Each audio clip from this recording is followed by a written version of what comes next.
Have you ever wondered what really happens behind closed doors when an economy crumbles into dust?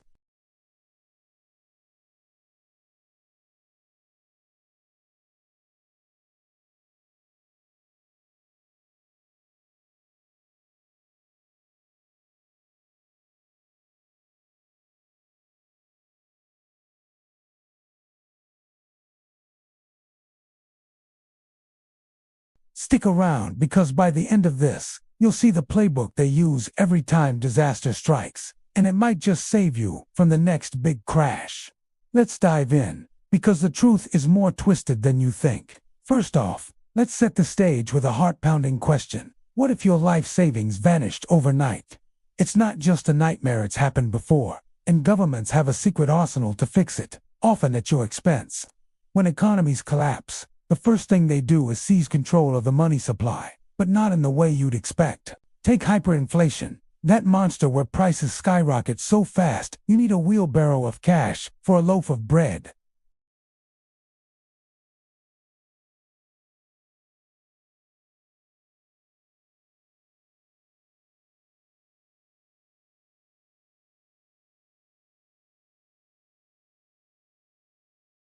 In Weimar Germany, after World War I, the government printed trillions of marks to cover reparations, turning millionaires into beggars.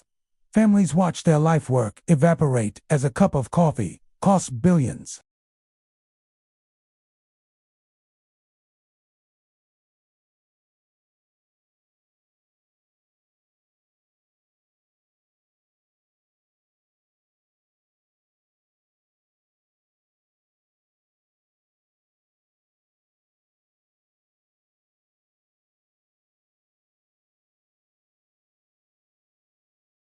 During the Great Depression in the 1930s, the U.S. government, under FDR, didn't just launch the New Deal with its jobs programs, they outright banned private gold ownership.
Governments claim it's to prevent total collapse. But whisper this, it widens the wealth gap, leaving you wondering if the next crisis will hit even harder. Now, let's crank up the suspense. What happens in emerging economies when collapse hits? Take Zimbabwe. In the 2000s, government land reforms seized farms from experienced owners, triggering agricultural failure and hyperinflation, peaking at 89.7 sextillion%. That's not a typo. Prices doubled every day. The government responded by printing more money, abandoning their currency, and eventually adopting the US dollar. But the real shocker, they blamed sanctions and external forces, while corruption siphoned billions. Picture mothers bartering clothes for food, children dropping out of school. The human suffering is gut-wrenching.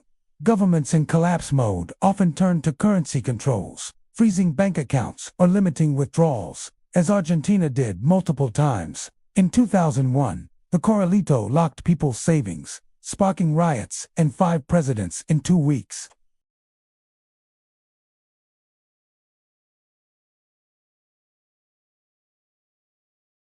Hold on, because this curiosity train isn't stopping. Ever heard of austerity measures?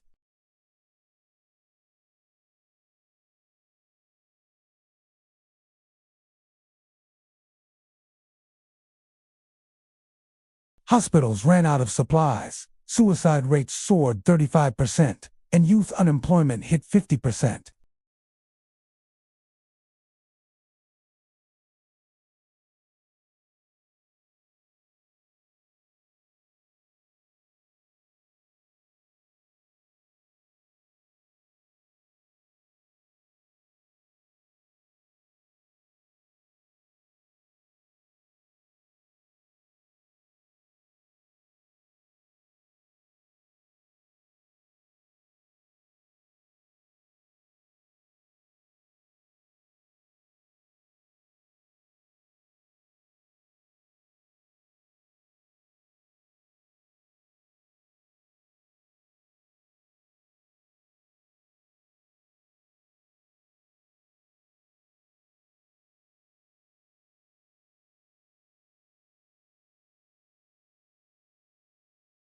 Depositors over 100,000 euros lost up to 47.5% in a bail-in.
Curious yet, what if the next collapse is engineered for such gains?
But what if governments weaponize collapse for control?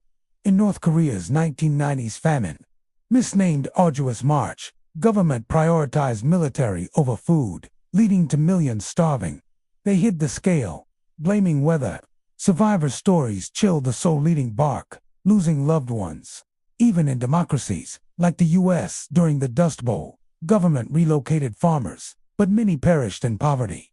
The pattern: Governments centralize power, enacting emergency laws that linger post-crisis. Here's a curiosity bomb. Environmental collapses tie in. Climate change exacerbates economic woes. Think Australia's bushfires or California's droughts. Governments respond with green deals, but secretly subsidize fossils. The Paris Agreement promises action, but emissions rise.